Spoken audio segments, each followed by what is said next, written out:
E aí, para falar de mitocôndria, nada melhor do que trazer essa relação da mitocôndria com a fadiga crônica, o cansaço desesperado. E que é ao contrário do que talvez vocês estão aí pensando, né? Ai, mitocôndria, nunca ouvi falar e tal. Ou só ouvi falar isso lá na escola, né? Isso não é de planta, isso é de gente? Não, isso é de gente, né? Isso está dentro das nossas células e é a nossa fábrica de energia. A mitocôndria é uma organela, né? Nossas células têm milhares delas. E aí, ao longo da aula que vocês vão entender, mas dependendo do tecido que a gente esteja falando, por exemplo, tecido cardíaco, tecido muscular, o fígado, são órgãos ali, né? São tecidos que precisam de uma quantidade maior de mitocôndria porque acabam gastando mais energia. E quando eu não tenho essa mitocôndria bem alimentada, eu acabo tendo essa fadiga crônica, essa fadiga mitocondrial. Então é sobre isso que a gente vai falar hoje. Mas antes de chegar na mitocôndria, eu quero dar uma pincelada aqui em algumas outras condições que também geram fadiga e cansaço e que nem sempre estão associadas especificamente à mitocôndria, né? Apesar de que muitas vezes perpassa por isso também, mas que às vezes é o que você tem, né? O que você sente, você pode se identificar e depois você traz para mim que eu venho falar mais um pouquinho sobre cansaço para vocês, tá? Mas assim, os pontos principais que eu vejo chegar, né, até a gente no consultório mesmo, quando a gente consegue conversar com a pessoa de forma mais individualizada, a questão da hidratação tem muita relação, porque, gente, deixa eu tentar explicar isso pra vocês assim, né? A gente respira, então dois fatores aqui, tanto a anemia quanto a hidratação vão atrapalhar nessa questão aí de chegar nutriente até a nossa mitocôndria. Porque se a gente parar para pensar, as células são microscópicas, a gente não enxerga a célula da pele, né? A gente enxerga a pele como um órgão como um todo. Mas aqui tem tecido e aqui tem células. Se a gente olhar isso no na microscopia, a gente vai ver que é bem pequenininho. Dentro de cada célulazinha dessa vai ter lá a organela mitocôndria. E dentro da mitocôndria, pensa comigo, gente, vai produzir toda a energia do nosso corpo. Pra gente acordar, pra gente viver, pra gente fazer qualquer coisa. E aí eu preciso entender quem são os nutrientes, quais são as características importantes que o ser humano tem que se preocupar para que essa energia seja produzida, tá? E aí, para isso, eu preciso de água, é o que eu falo muito com as minhas pacientes. Por que a gente faz aquela continha, né? 35 ml vezes o quilo de peso que você tem para você ver quanto de água pelo menos você precisa beber. Porque essa água, boa parte dela vai virar sangue, vai para sua corrente sanguínea, vai dar volume para o seu sangue, literalmente, né? Vai virar o plasma lá, vai virar volume para o seu sangue, para te ajudar a correr sangue pelas suas veias e chegar lá na sua cabecinha, no seu dedinho do pé, no seu dedinho mindinho, na pontinha do seu nariz, no seu clítoris, para você ter, por exemplo, um orgasmo, uma libido, né? Então você precisa que esse sangue ele chegue até as suas células. E para chegar eu preciso de água.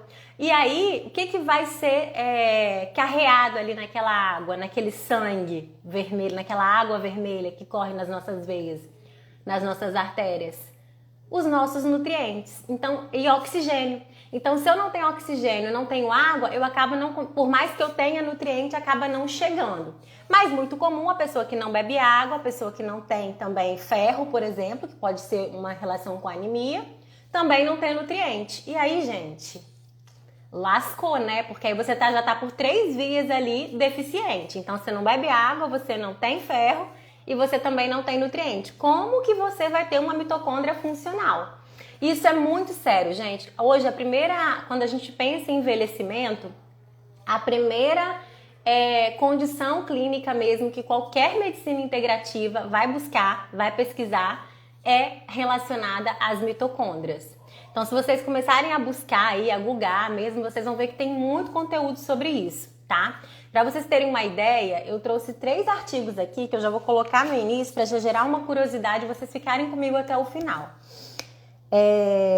O primeiro fala só assim, ó, disfunção mitocondrial é a principal causa de inflamação ligada a doenças crônicas não transmissíveis. Vamos traduzir, Maluma. O que são doenças crônicas não transmissíveis? Toda a doença crônica ligada àquela inflamação crônica de base. Então eu vou inflamando o meu corpo, inflamando. É como se você tivesse um martelo e um prego. E aí você tá ali, ó, socando naquela região ali, ó. Você tá socando, você tá inflamando, você tá cronificando aquela inflamação no seu corpo.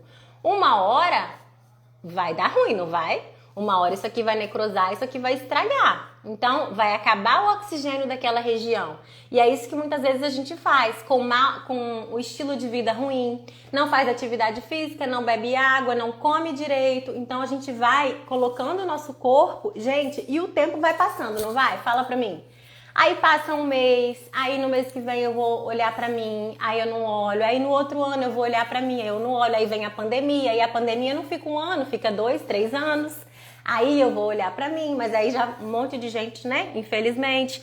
Então assim, a gente precisa prestar bastante atenção nisso, porque quando a gente fala em rejuvenescimento, em envelhecimento precoce, em idade biológica, em fadiga mitocondrial, a gente está conversando para ontem, gente, tá? Então, quando esse estudo traz que é disfunção mitocondrial, que é exatamente o que eu vou explicar para vocês aqui hoje, e como vocês podem melhorar isso, que é o mais importante, porque, Malu, eu não quero saber que eu tô toda estragada, eu quero saber que eu posso melhorar, né? A ideia é essa. Tá ligada com a maior causa de inflamação crônica por doenças crônicas não transmissíveis.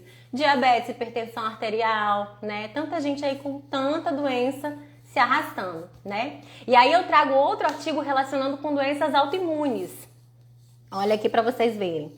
Mitofagia defeituosa, que é o que eu vou explicar para vocês, porque a nossa mitocôndria ela é tão linda que ela tem esse poder de se autorregular, né? De se autorregular. Só que o que dá esse poder para a mitocôndria é ela estar bem alimentada, é ela estar bem descansada, é ela estar bem nutrida. E quem vai favorecer para que a minha mitocôndria esteja assim? Euzinha aqui, né? Então, se a minha mitocôndria está com a mitofagia defeituosa, ou seja, está com envelhecimento precoce, está com envelhecimento acelerado, não consegue se autocontrolar, né? Ela não consegue ter esse controle sobre ela mesma, onde ela consegue, por exemplo, descartar partes defeituosas bem descartadas e ficar só a parte boa, né? Que seria ali uma questão interessante, positiva. E aí, quando isso está de forma defeituosa, que está gerando essa fadiga mitocondrial, por exemplo, né? Está associada à secreção de citocinas inflamatórias. Coisa boa, não é, né, gente? Citocinas inflamatórias ligada a doenças inflamatórias e autoimunes também, né? Então, assim, quando a gente pensa, e aí tem mais, quando a gente pensa em envelhecimento, eu trouxe um artigo que fala que a disfunção mitocondrial, toda vez que eu falo, né, disfunção mitocondrial, essa fadiga mitocondrial, a falta da biogênese mitocondrial, né, essa mitofagia defeituosa, tudo isso ligado à neuroinflamação vai diminuir serotonina, dopamina e BNF, que é o que, gente? BDNF é um fator de neuroplasticidade. Então, quando eu diminuo inclusive, né, que foi descoberto mais recentemente, por isso que hoje a gente sabe que o cérebro tem essa condição de também se readaptar e também rejuvenescer um pouco, porque até tempos atrás, não sei se 10, 15 anos atrás, pensava-se que o cérebro não tinha essa neuroplasticidade, né? E aí esse fator foi descoberto, trazendo toda essa clareza aí para a ciência de que a gente também pode melhorar a nossa saúde cerebral, né? Então isso é muito importante. Então quando a gente pensa em saúde mitocondrial, a gente pensa em rejuvenescimento como um todo, tá bom? Então é sobre isso que eu vou falar aqui para vocês hoje, certo? Tá dando para entender, gente? Tá dando para acompanhar? Quarta-feira eu não passei por aqui, hoje eu cheguei a 1000, né? Tem que começar a vir mais vezes aqui. Então, gente, vamos lá.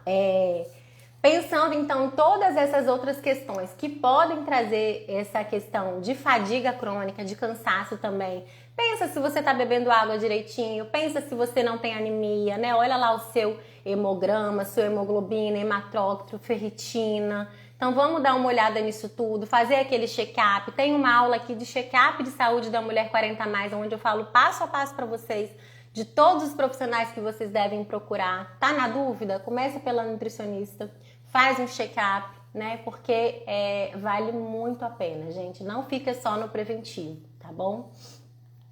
A questão da anemia, né, do ferro, da desidratação, atividade física. Às vezes, gente, uma simples parasitose, tá? A gente tem verme, né? Então, às vezes, uma quantidade exagerada aí de verminoses, parasitose, pode estar gerando essa fadiga, esse cansaço também. Tem que olhar isso também, como é que tá esse intestino aí, como é que tá esse corpo. A questão fúngica, síndrome fúngica, né? Então, a gente tem outras condições, mas a gente vai focar aqui na saúde mitocondrial.